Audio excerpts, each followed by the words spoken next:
Shiny Zapdos Day, right as the bells start ringing. Oh, the irony. Guess the tips will have to wait a minute.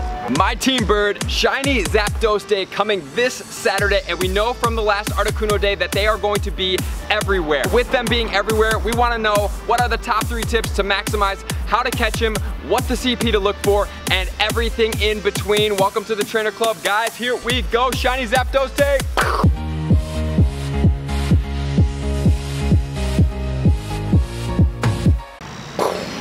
Let the thunder and lightning come down because Zapdos is coming on Saturday for 3 hours to you. Zapdos is one of the most powerful electric Pokemon that we are able to get right beside Raikou. So the two of them are great things to have in the game, and so since we are getting the shiny ones and he is going to be absolutely everywhere, we need to know what are the top 3 tips to make sure that we catch more, see more, do more raids, and are as prepared as possible, because Shiny Articuno Day was absolutely crazy, and I know that you want this Shiny Zapdos too. So before we get into this, let's just look at what the 100% IVs are for the Zapdos. So 1902 is going to be the level 20 100% IV, so if it's normal conditions or anything but rain, it's going to be 1902. However, if it is raining and thunderstorming, 2378 is going to be the boosted level 25 100% Zapdos. And the 100% Zapdos can actually go all the way to 3330. So 3,330 is the max CP for a Zapdos. And the move to look for is going to be Charge Beam and Zap Cannon. So the combination of those 2 moves is going to put him as the most effective attacker that you possibly can, because we know that we can't use them as gym defenders. For the US, Eastern Time Zone, we are going from 2 to 5. Central Time Zone, we are going from 1 to 4. Mountain Time Zone, we are going from 12 to 3, and then Pacific Time Zone, we are going from 11 to 2. So those are the times that we are looking for, from Pacific at 11 a.m. and then Eastern at 2 p.m. and we will have a 3-hour window, so be at the raid right when it starts. Be sitting at the gym of your first location. As soon as it hits the numbers, restart your game and then go back in, and Shiny Zapdos is going to be coming to your bag. The other thing I want to note, and I want to apologize for my last video, I said Shiny Articuno everywhere. The shiny numbers were way down. So we actually had to do quite a bit of raids to end up with at least 1 shiny, and some people still did not get even 1 shiny. So we want to make sure that we're going to maximize. So I am going to help you maximize to do the most amount of raids to make sure that you have enough chance to see the shiny that you deserve, which is going to be a 100% catch rate. So use the Pinap berries, and guess what? You're going to get 12 candies on that 100% catch rate.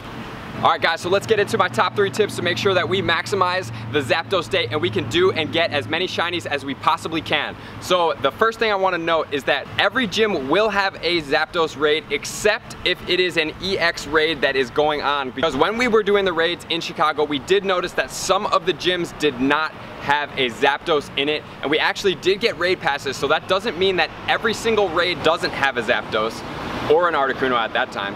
But the ones that are active will not have a Zapdos. So you need to know in your area, if you are planning a route like we are, you need to know which of those gyms are going to be EX active and they will not have a Zapdos at it. So you need to plan accordingly to skip that gym because it will not be there. All right guys, so my top tips. Number 1, we are gonna want to make sure to set up our raid parties, because we know that Zapdos is going to be a tier 4 raid boss level, similar to Articuno was. So we are going to be able to beat this guy pretty easily and efficiently. If we have a big enough party size, he is going to go down extremely fast. We're gonna set up our party, and the best guys to do are going to be Tyranitar with Smackdown and Stone Edge, and then we are going to do Golem. So depending on which one you like, you can do Rock Throw and Stone Edge, or you can do Rock Throw and Rock Blast. So that's a 3-bar specials. You're gonna be able to get them off almost constantly. So that's more of the specials that I am starting to grow to like, because you can go boom, boom, boom, boom, specials constantly going.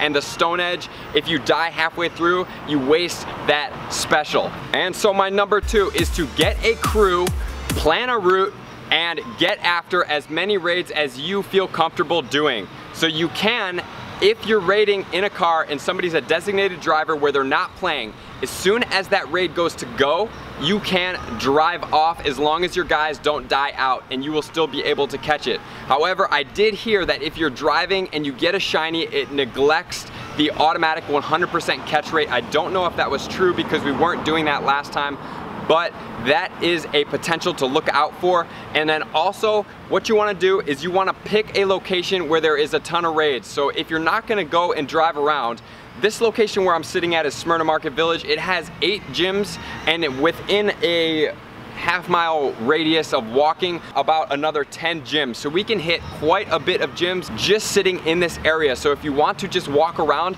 find an area like this, go to a downtown area, but get ready for that. And so if you do want to drive around, what you're going to want to do is you're going to want to get as many people you can into a car or 2 cars, preferably the less amount of cars the better. Take that car to a raid, everybody in there is able to beat it, and then we go on to the next raid. And so that is the most efficient way to do it. And then have a number in your head that you are going to go for, because if you're going this efficiently and you have a route that is this efficiently planned, so we are going to shoot for 35. In Chicago we did 31. The goal here is to do 35. So that is going to require an immense amount of concentration and strategic planning. So if you get to the next one and you need to run from that Pokemon because it's not a very good IV, do that. So you can run from that guy. I would suggest maybe around an 1885 and up, depending on what your Zapdos status already looks like. So for me, I have 200% Zapdoses. I will be probably shooting for an 1890 and up from there. So that is going to be my cutoff. If it is lower than that, or if I want to still catch it, I will. But knowing the fact that when you're going this fast, you're going to have to either run or skip the next raid if you have a good one, to keep the raids going, to keep everybody in momentum. And this is a little bit more hardcore. This is something like Brandon Tan and them do. This is called Wafu raiding. We call it raid riding, whatever you want to call it, but this is more extreme. So you're going to be able to see more shinies, and you're going to be able to have more potential for a potential better Zapdos the more raids you do. So that is why we do this, to maximize our potential for shiny Zapdos, because Articuno was not nearly as shiny as we wanted it to be. My number 3 tip has to do with your bag and your items box. We need to make sure that we have enough raid passes. So if I'm planning to do 35, we're getting 5 free ones every time you spin a stop, and then I'm gonna account for the 30 extra that I'm gonna do. So I need to have those in my bag already, because we do not want to be rolling up to a raid and then having to go through and clear out your bag. Because when you're raiding this fast and efficiently, the items accumulate extremely fast in your bag, and they will put you over. So if you're quite significantly over, like 100 or 200 items, it's going to feel a little weird for you to try to go through and dump hundreds and hundreds of items before you're able to even buy 1 pass. The efficient thing to do is to get all the passes in your bag before you even start. And then once those items start piling on, you won't have to go back. I don't want to dump it. I don't want to do this in the middle of my raid, so I don't have to do that right now. And then also clear your bag out. Get that bag ready for however many Zapdos you plan to do. So if you're doing 30 raids, you're going to want at least 30 spaces. If you're running with your Gotcha on or your Plus on, you're going to need even more spaces to account for those other Pokemon that are going to be caught in the background. So I would suggest going and transferring all the Pokemon that you can. You are not getting double candy right now on transfers. It's just on catches and hatches and raid candies. So just go ahead and transfer those or trade those for the candy and keep going from there. All right, guys, thank you for tuning to the Trainer Club. I appreciate the opportunity to bless you with the knowledge to help you catch more Zapdos, to really work on getting that 100%, to make sure that you're setting your raid parties, to make sure that you have cleared your bag out, that you have your raid passes, that you have set out a plan, that you know the 1902 is the 100% IV rate for you guys, that the shiny Zapdos are going to be 100% catch rate. So use the Pinap berries, and of course, maximize everything you possibly can so we can capitalize on shiny Zapdos Pokemon Go coming on Saturday. So be prepared, be ready. I will see you out there. Thank you for tuning to the Trainer Club, guys. Let's get shinies!